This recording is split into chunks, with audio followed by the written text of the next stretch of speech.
If you've ever watched your garden soil swing from lifeless dust to soggy clay, you've probably realized the truth most gardeners learn the hard way. Soil isn't just dirt. It's a living system that thrives only when it has the right structure, nutrients and biology working together. And in the quest to build that perfect balance, two surprisingly simple tools have gained a loyal following: biochar and cardboard. One comes from fire, the other from recycled waste. Both promise to feed soil life, retain moisture, and improve fertility over time. But here's the question that matters for serious growers. Which one actually wins the long game for soil health? That's what we're getting into today.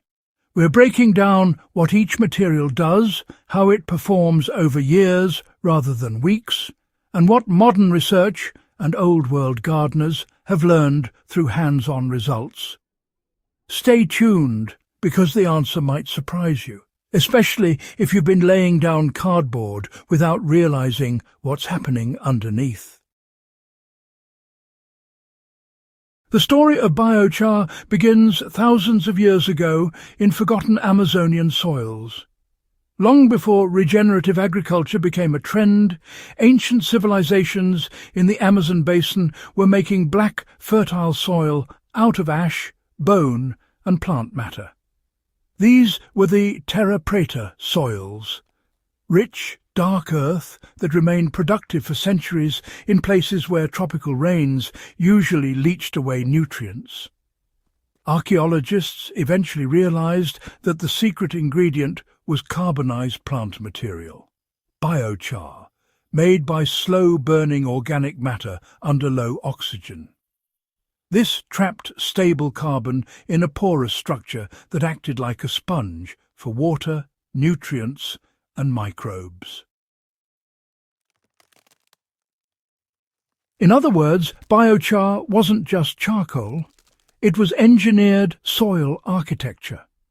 The microscopic pores in biochar serve as permanent housing for beneficial microbes, while its high carbon stability keeps it from decomposing for hundreds of years.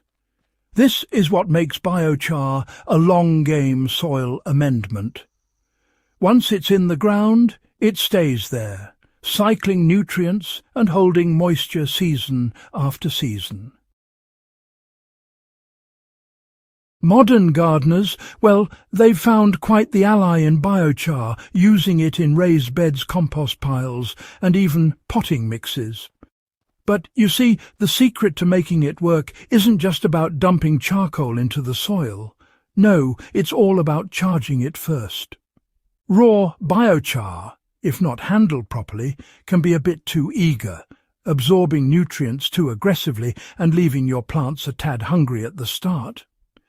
To prevent that little mishap, you mix it with compost worm castings or perhaps a nice manure tea and let it soak for a week or two.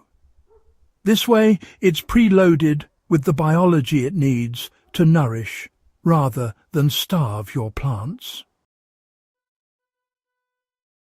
Cardboard, well, it might not have ancient roots, but it certainly rose to fame during the permaculture and no-dig gardening revolutions of the late 20th century. Gardeners discovered that layers of plain, uncoated cardboard could work wonders, smothering weeds, retaining moisture, and feeding soil organisms as it broke down. It was cheap, readily available, and, well, quite easy to use. A humble, modern counterpart to those ancient mulch mats once favoured by traditional farmers. When laid flat beneath compost or mulch, cardboard forms a temporary barrier, blocking sunlight and weakening those pesky perennial weeds. As it softens, worms make their way in, pulling bits into the soil and aerating the layers beneath. Within months, fungi and bacteria get to work decomposing the cellulose, releasing carbon compounds that feed the soil web. For small urban gardeners or those looking to reclaim compacted ground, it's a simple way to restart the soil's biological engine without disturbing its structure through digging. But unlike biochar, cardboard doesn't last. Once it's decomposed, it's gone. Its benefits really depend on repetition and layering each year. That's not necessarily bad. It's part of a living soil cycle, you know. The real question is what kind of soil you're trying to build.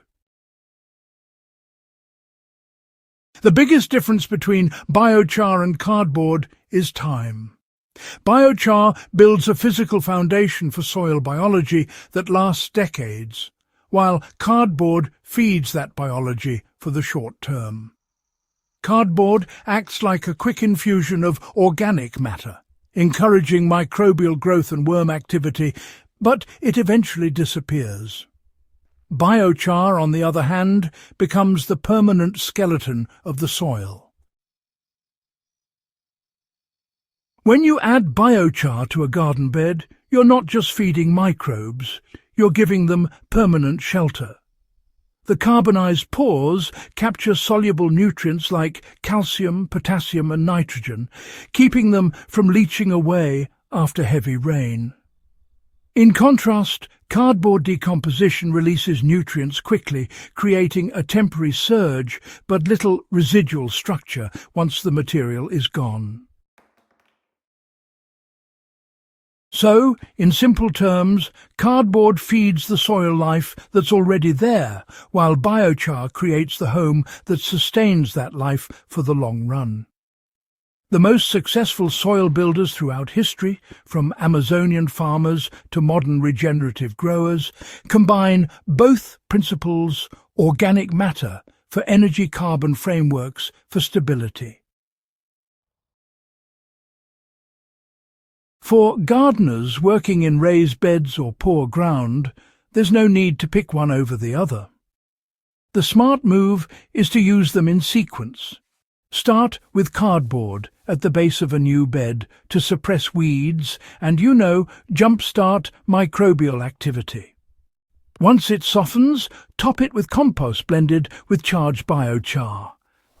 Over the next season, the cardboard will decompose, the compost will feed your crops, and the biochar will integrate into the soil, forming the long-term matrix that keeps everything stable. You can think of this as layering short-term food with long-term infrastructure. The cardboard wakes up the microbes and worms, the compost delivers nutrition, and the biochar locks it all in place.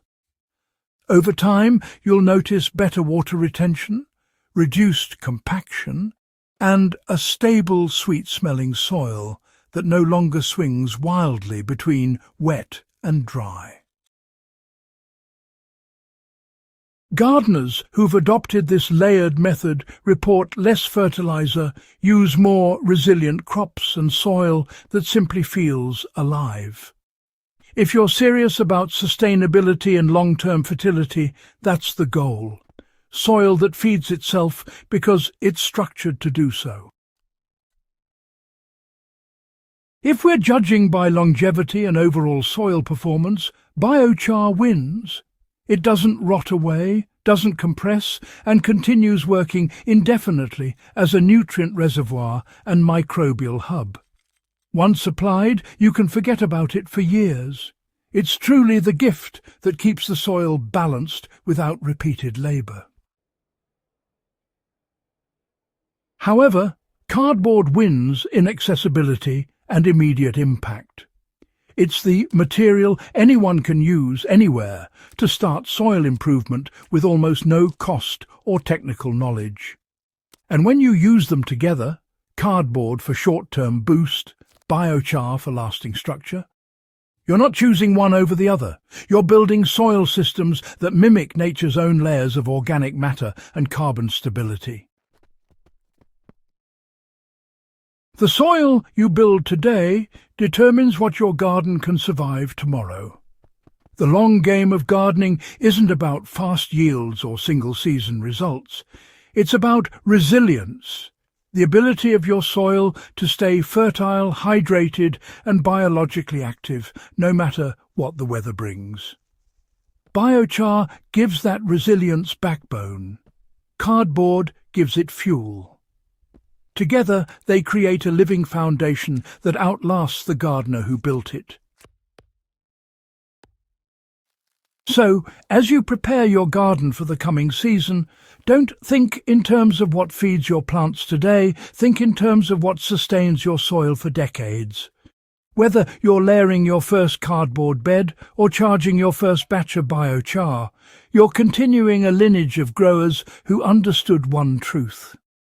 The best soil doesn't come from a bag. It's built by hand, season after season. If this deep dive helped you rethink how you build your garden from the ground up, hit subscribe and share this video with another grower who's ready to stop guessing and start regenerating. You'll find more time-tested soil wisdom and field-tested techniques right here on Hydra Haven, where we keep the old methods alive for a sustainable future.